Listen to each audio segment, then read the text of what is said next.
সকল digital school আসামলৈ তোমালোকক স্বাগতম। আজি মই তোমালোকৰ লগত আলোচনা কৰিম ইংলিছ গ্ৰামাৰৰ খুবেই গুৰুত্বপূৰ্ণ এটা টপিক টেন্স। ক্লাছ 6ৰ পৰা 12 লৈকে টেন্স থাকিবই। এইটো কনচেপ্ট যদি ক্লিয়াৰ নাথাকে তোমাৰ টেন্স সমাধান কৰোঁতে বহুত প্ৰব্লেম হ'ব। মই ইয়াত কনচাইজ ফৰ্মত এটা চাৰ্ট বনাই দিছোঁ। এই চাৰ্টটো দেখিলে তোমালোকৰ কেতিয়াও আৰু টেন্সৰ বিষয়ে প্ৰব্লেম নহ'ব। আমি ইয়াৰ বিষয়ে কিছুমান নিয়ম লগতে এক্সাৰচাইজ সকলো বস্তু আমি আলোচনা কৰিম এটা থাকে।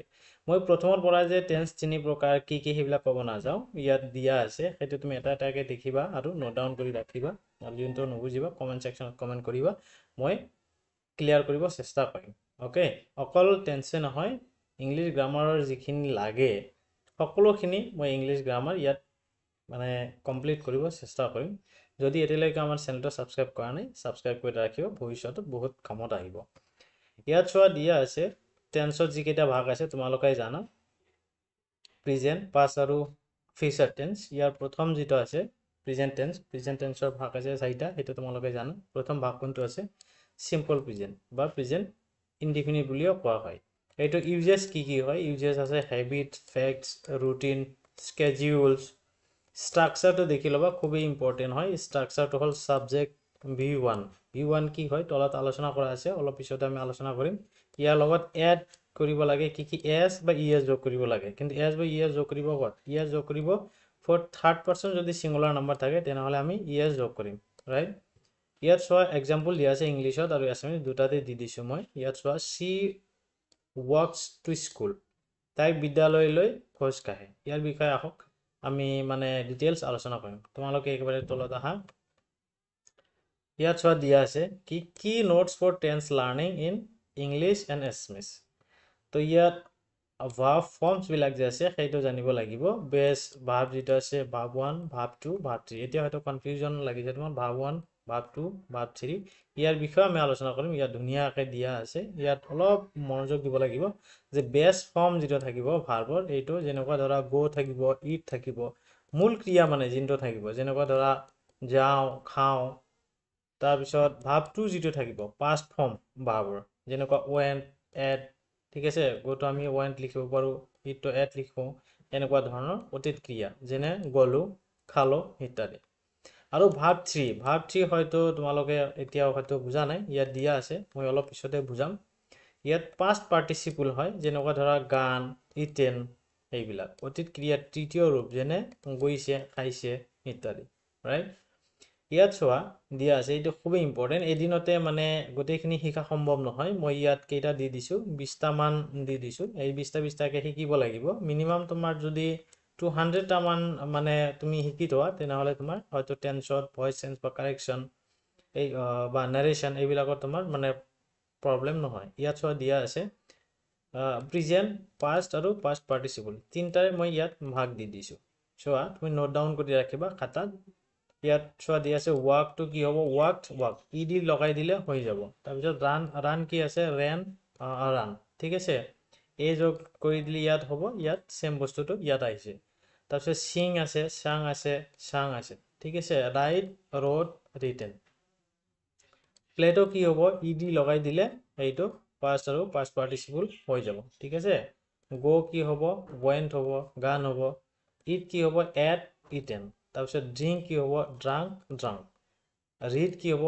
ৰিড। এইটো কোনো পৰিৱৰ্তন নাই, ন' চেঞ্জ, তিনিটা চেমে হ'ব। চুইম, চম, এইটো অলপ পৰিৱৰ্তন আছে, চাই ল'বা। টক, মানে এইটো ই ডি লগাই দিলে হৈ যাব। চি কি আছে? চিন। গিভ কি আছে? গিভেন। টেক কি হ'ব? টেকেন, ঠিক আছে। ডান্স কি হ'ব? ডান্স, এইটো ই ডি লগাই দিলে হৈ যাব। ব্ৰেক কি হ'ব? ব্ৰকেন। তাৰপিছত বাই কি হ'ব? বট। শ্লিপ, তাৰপিছত ড্ৰ'ন। তাৰপিছত স্পকেন। এইখিনি আজি 20টা, পিছত আমি লাহে লাহে যেতিয়া ক্লাছ আগবাঢ়ি যাব তেতিয়া আৰু বেছিকৈ আমি আলোচনা কৰিম, ঠিক আছে। ইয়াত আৰু এটা বস্তু তোমাৰ জানিব লাগিব, সেইটো VING যিটো আছে প্ৰেজেণ্ট পাৰ্টিচিপল, যেনেকুৱা ধৰা গোয়িং, ইটিং, মানে চলিত ক্ৰিয়া, যেনে যাই আছে, খাই আছে, সেই ক্ষেত্ৰত কি হ'ব? ভাৰ্ব প্লাছ ING যোগ হ'ব। এই ওপৰত যিবিলাক দিছোঁ ইয়াত ভাৰ্ব প্লাছ কি হ'ব? ING যোগ হ'ব। নাম্বাৰ 2 এটা বস্তু শিকিব লাগিব, সেইটো হ'ল অক্সিলাৰী ভাৰ্ব। অক্সিলাৰী ভাৰ্ব তোমালোকে জানা কেইটা আছে? ইয়াৰ কেইটামান ইয়াত দি দিছোঁ প্ৰেজেণ্টত কি ব্যৱহাৰ হ'ব যেনেকুৱা am is are have has do does বৰ্তমানত আছে এইবিলাক তোমালোকে দেখি ল'বা পাষ্টত কি ব্যৱহাৰ হয় ৱাজ ৱেৰ হেড ডিড তাৰপিছত ফিউচাৰত কি ব্যৱহাৰ হ'ব উইল ব্যৱহাৰ হ'ব কৰিম বুলি ঠিক আছে এতিয়া নেগেটিভ যদি থাকে তেনেহ'লে আমি কি কৰিম সেই ক্ষেত্ৰত এড কৰিব লাগিব নট আফটাৰ অক্সিলাৰী ভাৰ্ব যি থাকিব ইয়াত যে আছে অক্সিলাৰী ভাৰ্ব ইয়াৰ পিছত চিম্পলি আমি কি যোগ দিম নট যোগ দিম ঠিক আছে এইটো নটো কিন্তু শৰ্ট ফৰ্মত লিখিব পাৰোঁ ইয়াত চোৱা দিয়া আছে যেনেকুৱা এইটো ডু নট লিখিছে ডন ডাজ নট লিখিছে ডাজন ডিড নট লিখিছে ডিন উড নট লিখিছে অন এইবিলাক ঠিক আছে এক্সাম্পল যদি আমি দেখোঁ she does not like tea তাই চাহ পছন্দ নকৰে এতিয়া হা মেইন বস্তু লৈ present indefinite tense also known as simple present এইটো সিম্পল প্ৰেজেন্ট বুলি কোৱা হয় ঠিক আছে ইয়াত কনসাইজ ভাৱে মই আলোচনা কৰি দিছো ইয়াত কিছুমান নিয়ম জানিব লাগিব নিয়ম কেইটা হল uses for হেবিটস and routine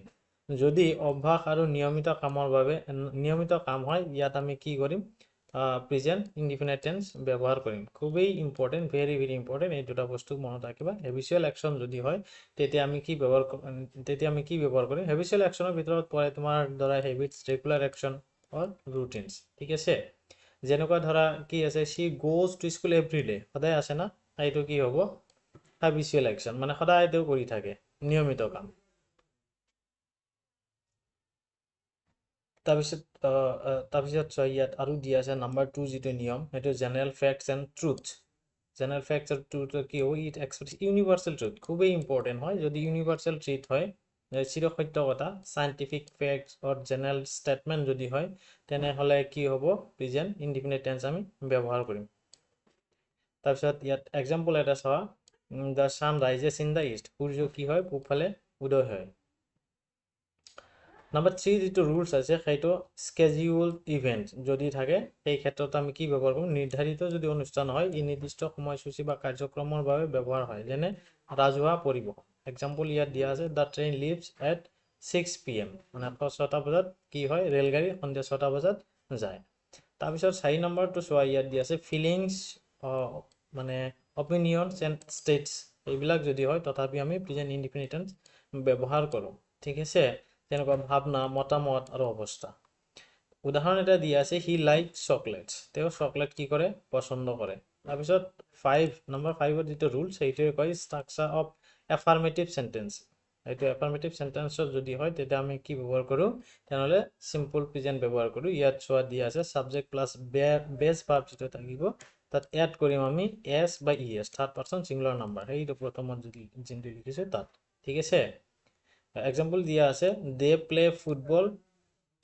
C plays football তেওঁলোকে ফুটবল খেলে বা তাই ফুটবল খেলে ওকে ইয়াত চোৱা কিছুমান মই যি মানে এক্সাম্পল লাগে সেই এক্সাম্পল বিলাক ইয়াত গোটেইখিনি মানে দি দিছো আই ৱাক স্কুল এভৰি ডে মই সদায় স্কুললৈ যাওঁ নাম্বাৰ 2 ইয়াত এটা ধুনীয়া এক্সাম্পল দিয়া আছে সি সিংছ বিউটিফুলি তেওঁ ধুনীয়াকৈ কি কৰে গান গাব পাৰে he plays football with his friends তেওঁৰ বন্ধুৰ লগত কি কৰে তেওঁ খেলি আছে they study english in the evening ইভিনিঙত তেওঁলোকে কি কৰে ইংৰাজী অধ্যয়ন কৰে we watch movie on weekends আমি উইকেণ্ড সপ্তাহত বন্ধত আমি কি কৰোঁ মুভি দেখিবলৈ যাওঁ the sun rises in the east পূবফালে সূৰ্য কি হয় উদয় হয় John writes a letter every week জনে কি কৰে এটা লেটাৰ লিখে চিঠি লিখে The dog barks at distance কুকুৰে কি কৰে কুকুৰে as usual যদি আননোন মানুহে দেখে তেনেহ'লে কি কৰে ভুকে you read books in your free time তুমি মানে ফ্ৰী টাইম পালে তুমি কি কৰা কিতাপ লিখা তাৰপিছত the teachers explain the lesson clearly শিক্ষকে কি কৰিছে লেসনটো খুব ভালভাৱে এক্সপ্লেইন কৰি দিছে my parents works in an office মোৰ মানে দেউতাই মোৰ মাক দেউতাই কি কৰে অফিসত কাম কৰে the children draw pictures in art class শিশুসকলে কি কৰিছে আৰ্ট ক্লাছত ছবি আঁকি আছে I drink coffee every morning মই সদায় ৰাতিপুৱা কি কৰোঁ মানে কফি লওঁ I visit his grandparents every Sunday the bus arrives at 8 AM daily বাসটো কি কৰে ডেইলি 8 AM মানে যায় তো আজি আছিল ইমানে ইয়াত পাৰ্ট 1 পাৰ্ট 2 আমি আলোচনা কৰিম এইটো মনত ৰাখিবা এটাহে আলোচনা কৰা হ'ল গোটেইখিনি আলোচনা কৰা হোৱা নাই ঠিক আছে এতিয়া চোৱা ইয়াত মই আজি কি আলোচনা কৰিলোঁ তোমালোকৰ লগত অনলি এটা বস্তু চিম্পল প্ৰেজেন্ট এনেকৈ আমি গোটেইখিনি বস্তু আলোচনা কৰিব লাগিব প্ৰেজেন্ট কণ্টিনিউৱাছ আলোচনা কৰিব লাগিব প্ৰেজেন্ট পাৰফেক্ট কৰিব লাগিব প্ৰেজেন্ট পাৰফেক্ট কণ্টিনিউৱাছ কৰিব লাগিব পাষ্ট চিম্পল কৰিব লাগিব পাষ্ট কণ্টিনিউৱাছ কৰিব লাগিব পাষ্ট পাৰফেক্ট কণ্টিনিউৱাছ কৰিব লাগিব এইবিলাক এদিন এইটো নহ'ব লাহে লাহে হৈ যাব আজি মই যিখিনি ক'লোঁ সেইখিনি আজি শিকিলে হ'ব যেনেকুৱা ধৰা এইখিনি যিখিনি হাইলাইট কৰা আছে এইখিনি শিকিবা লগতে আৰু বাকি এই তলত যিবিলাক আছে সেইবিলাক বস্তু শিকি ল'বা আজি ভিডিঅ' আছিল ইমানে ভিডিঅ' চোৱাৰ বাবে ধন্যবাদ